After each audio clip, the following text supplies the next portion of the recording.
देखिए मगध साम्राज्य, अब याद करो जी एक ही बार में मगध साम्राज्य। मगध साम्राज्य में 3 वंश है ना, बोलते बोलते तब इसी में डूब जाओ सब।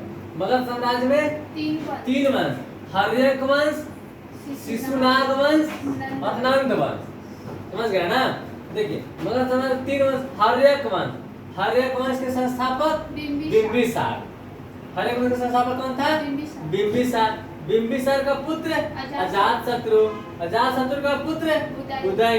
अब बिंबिसार को देखिए, बिंबिसार में क्वेश्चन क्या पूछेगा, बिंबिसार किस वंश के संस्थापक थे? हर्यक वंश के। हर्यक वंश के संस्थापक कौन थे? बिंबिसार, है ना। इनका राजवैद्य था जीवक, राजवैद्य था।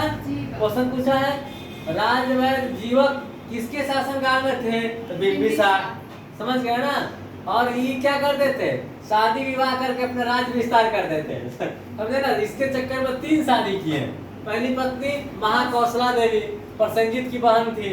दूसरी पत्नी चेलना, इन्हीं चेलना के पुत्र थे अजातशत्रु, है ना। चेलना का पुत्र अजात। तीसरा पत्नी क्षेमा, है ना। अब चेलना की पुत्र कौन थे? अजातशत्रु। अजातशत्रु अपने पिता का हत्या कर दिए, बिंबिसार का। बिंबिसार का हत्या करके राजा बने अजातशत्रु, समझे ना। अजातशत्रु, अजातशत्रु का काल में ही बौद्ध संगति हुआ था। प्रथम बौद्ध संगति अजातशत्रु के काल में हुआ था। कहाँ हुआ था? राजगृह में, राजगृह में, समझे ना। अजातशत्रु का हत्या उनका पुत्र उदयन कर दिया, है ना। उदयन को माना जाता है पाटलिपुत्र का निर्माता, है ना। पाटलिपुत्र का कौन था?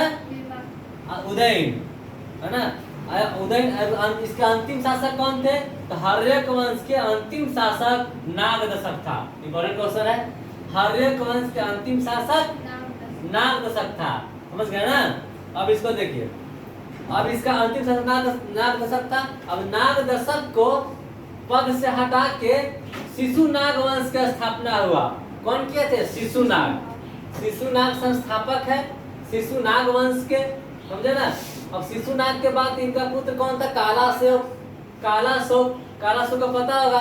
दूसरा बौद्ध संगति कालाशोक के काल में हुआ था ना। कहाँ हुआ था? वैशाली में। दूसरा बौद्ध संगति कालाशोक के काल में हुआ था, वैशाली में। अब शिशुनाग वंश के अंतिम शासक कौन था? नंदीवर्धन। इंपॉर्टेंट है। शिशुनाग के अंतिम शासक नंदीवर्धन। समझिए, हर्यक वंश के अंतिम शासक नागदशक, शिशुनाग के अंतिम शासक नंदीवर्धन। आइए, इसके बाद नंद वंश के स्थापना हुआ। महापद्मानंद, महापद्मानंद नंद वंश के संस्थापक थे। महापद्मानंद, इनका पुत्र था घनानंद। घनानंद के बारे में जानते हैं, ये अपने वंश का, नंद वंश का अंतिम शासक था घनानंद। घनानंद सिकंदर के समकालीन था। सिकंदर जब अटैक किया था ना भारत पर, उस समकालीन घनानंद था। घनानंद की कहानी तो बहुत अच्छा से जुड़ा हुआ है। घनानंद जब सिकंदर अटैक किया था भारत पर, तो हम लोग का चाणक्य कौटिल्य जो थे घनानंद के पास गए थे।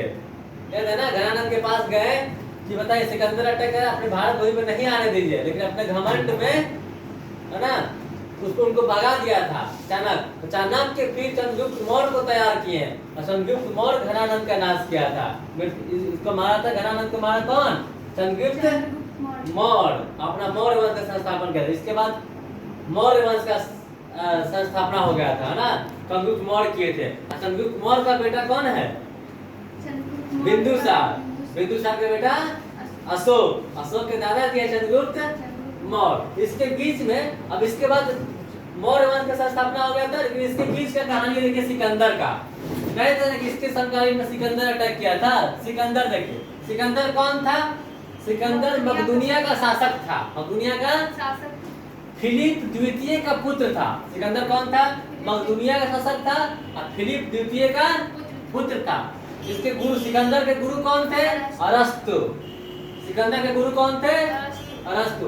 यह ब्यास नदी से लौट गया था। ब्यास नदी से इसका सिकंदर जब आक्रमण किया था ना, तो इसका युद्ध हुआ था पोरस से। किससे हुआ था?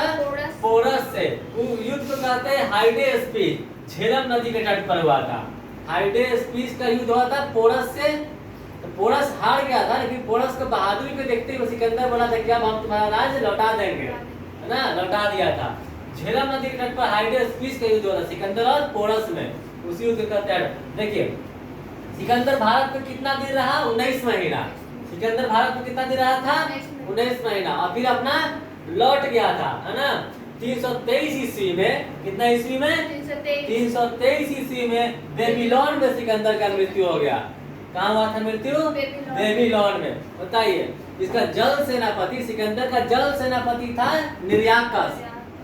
सिकंदर का जल सेनापति कौन था? निर्याकस। और थल सेनापति सेल्यूकस निकेटर। कौन था? सेल्यूकस। अब बताइए, आपको कहानी बताते हैं सेल्यूकस निकेटर से। सेल्यूकस निकेटर से लौट गया, फिर से वो भारत पर आक्रमण करना चाहा, समझे? सेल्यूकस निकेटर फिर से भारत पर आक्रमण करना, फिर आक्रमण किया सेल्यूकस निकेटर। लेकिन उस समय मौर्य वंश के चंद्रगुप्त मौर्य बहुत ताकतवर हो चुके थे, है ना? वो इतना ताकतवर हो चुके थे कि इसको बहुत जल्दी से हरा दिए थे सेल्यूकस निकेटर को। तो हारने के बाद सेल्यूकस निकेटर की पुत्री थी हेलेना।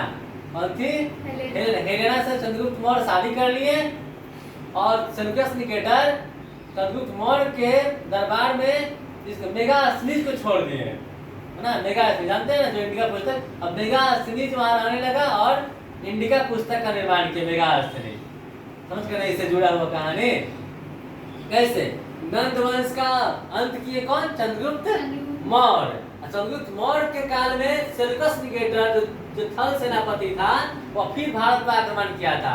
चंद्रगुप्त मौर्य उसको हरा दिए, उनकी बेटी हेलेना से विवाह कर लिए, समझे ना? हेलेना से विवाह कर लिए और सेल्यूकस निकेटर लौट गया और वो अपने यहाँ राजदूत छोड़ दिया मेगास्थनीज को।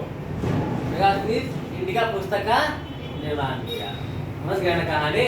बताइए मगध में कितना वंश? 3 वंश, हर्यक वंश, शिशुनाग वंश और नंद वंश। नंद वंश के बाद में कहानी स्टार्ट होगा मौर्य सम्राट, है ना?